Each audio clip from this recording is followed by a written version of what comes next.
võib-olla räägiksime sellest tulust siis, kui esimene aasta läbi saab, aitäh. Anneli Jensen.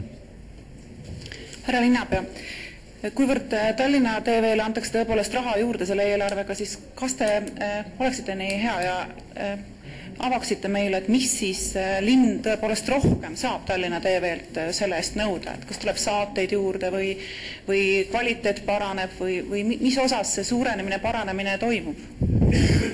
Ja meelega vastan sellele küsimusele, proua Henson. See summa, mis oli eraldatud Tallinna Televisioonile, oli ju tegelikult eelmisel aastal sellise arvestusega, kui Tallinna Televisioon veel ei töötanud.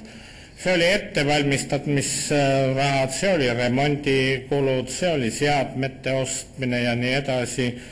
See oli esimeste inimeste tööle võtmine, aga programmi veel ei olnud. Nüüd me räägime selle aasta programmist, see on iga päev üle 2 tunni ja minu meelest nädalavahetustel ka pikemalt. Aitäh. Tiina Lokk-Romberg.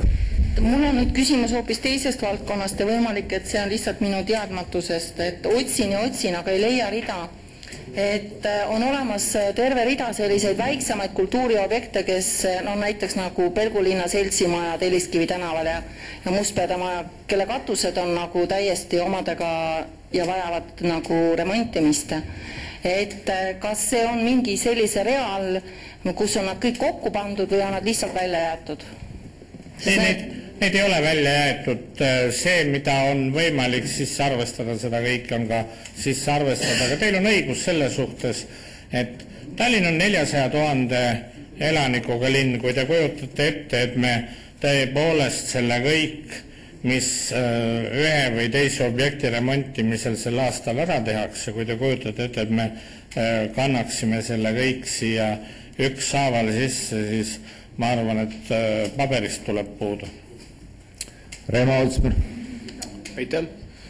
Küsiks selle telekanali ülalpidamise kohta järgnevatel aastatel, et kui sel aastal kulub siis 1,9 miljonit eurot, et kui palju see siis järgmisel näiteks 3 aastal eelarve raha hakkab võtma? Aitäh.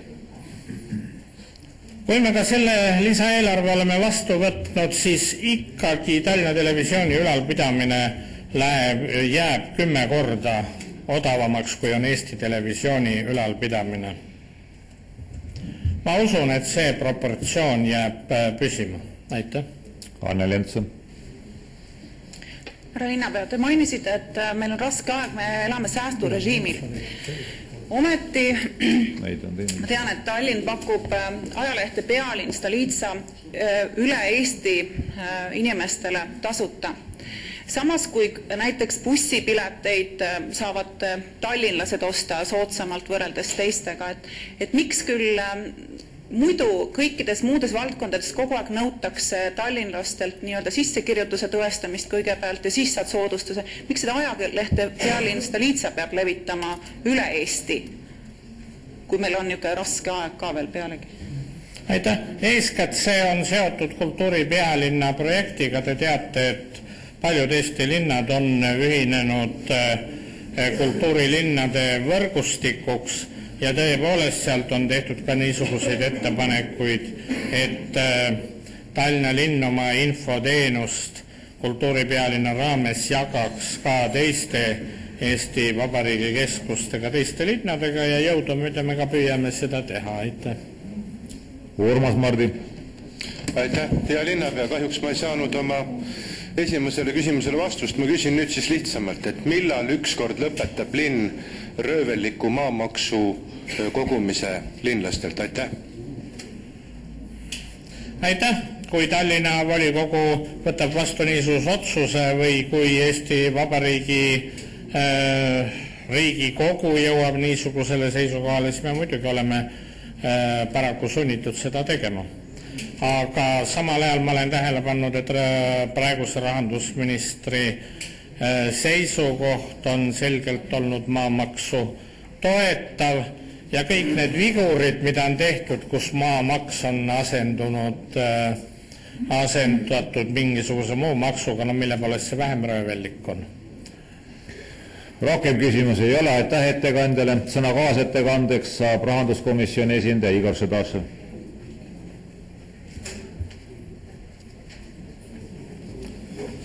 Aitäh, lugupeetud volikogu liikmed. Rahanduskomisjoni eilses istungis arutas seda eelnõu ja häälte tulemustega 11 poolt, vastu ei olnud, 4 erapooletu. Otsustas lõpetada esimene lugemine ja saata teisele lugemisele. Aitäh.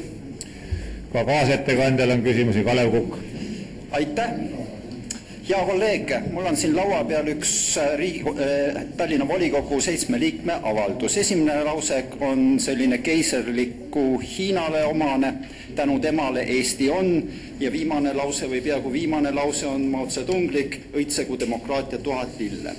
Ja nüüd minu küsimus on see, et sellele avaldusele, mis siis vannub lõplikku toetust Tallinna linna peale, on alla kirjutanud ainult 7 volikogu liiget.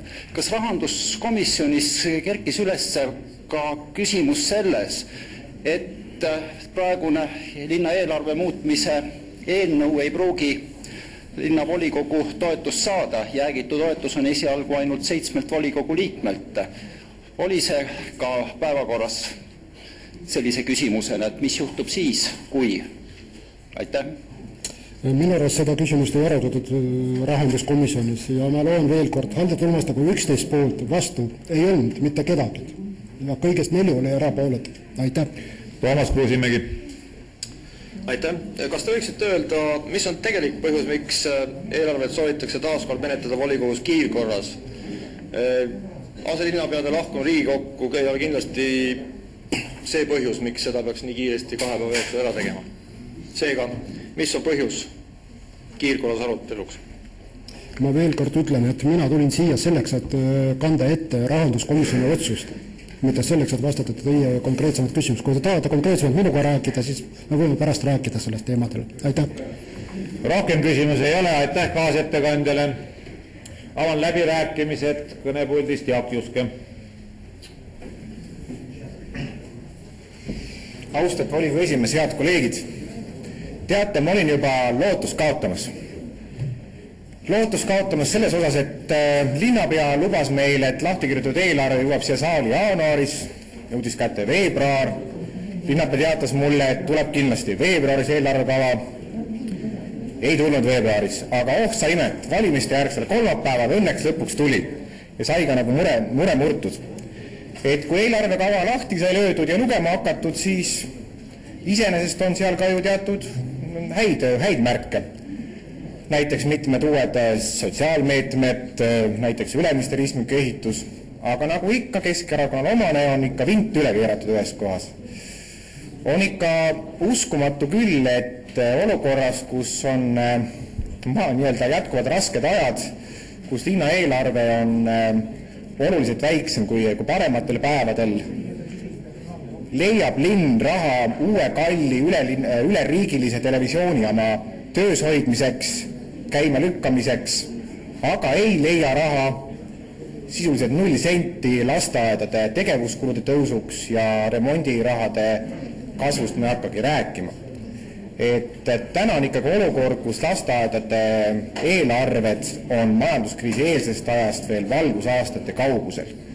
Tegevuskulude osas on see miinus kuskil 40 miljonit krooni ja tuletage meelde, et aastal 2007 eraldas Tallinna linn lasteaeda remondiks oma eelarves 150 miljonit krooni. Täna on see summa 2 miljonit krooni. Et sellises olukorras, kus linn teeb selliseid valikuid, ei jää muud öelda, kui lasteaiad ja lapsed ei ole tänase linnavalitsuse jaoks prioriteet. Kuigi linnapea üritab väita, et kui Tallinna telejaamasse näeb telesaated, siis sellest peaks nagu piisama. Et see olukord tuletab meelde sarnast situatsiooni, kui kujutagem ette, et meie elumaja katus hakkab sisse kukkuma ja meie pere laste riided on kantud räbalateks. Aga pereisa otsustab selle asemel, et maja korda teha, endale osta kalli auto ja pereema otsustab osta endale kalli kasuka. Et see iseloomustab kahjuks tänase linnavalitsuse otsuseid.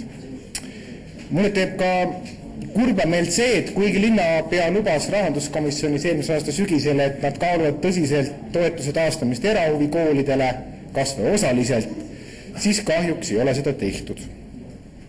Ja lähtuvalt eeltoodust ei jää sotsiaaldemokraatide fraktsiooni muud üle, kui kutsuda linnavalitsust üles eelarvega tagasi võtma. Aga kuna seda nähtavasti juhtu, siis meie fraktsioon ei toeta eelarvekava teisele lugemisele saatmist. Aitäh! Madis Kübar.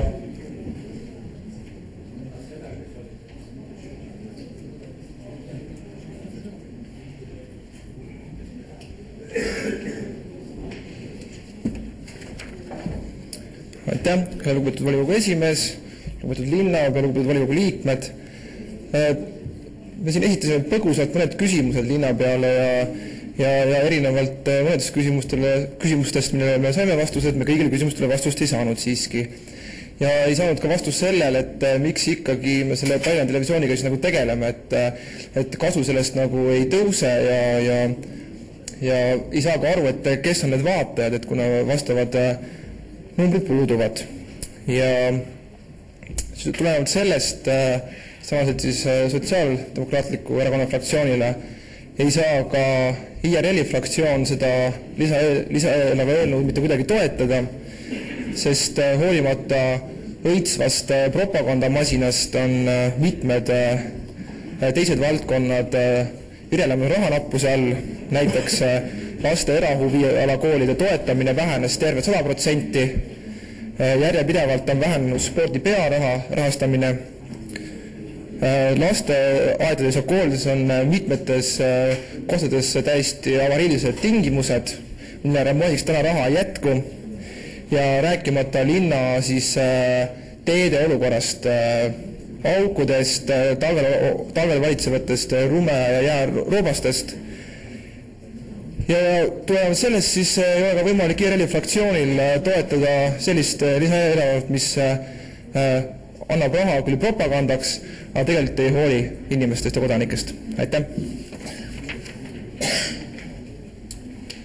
Rohkem keegi sõna ei soovi. Vastavalt Tallinna linnavolikogu töökorrale tuleb linnaeelarvet lugeda 3 lugemisel. Seega, lugupeetud linnavolikogu, panen teie ette hääletusele määruse eelnõu Tallinna linna 2011. aasta eelarve muutmine ja esimene lisaeelarve esimese lugemise lõpetamise ja eelnõu saatmise teisele lugemisele. Palun teid võtta seisukoht ja hääletada.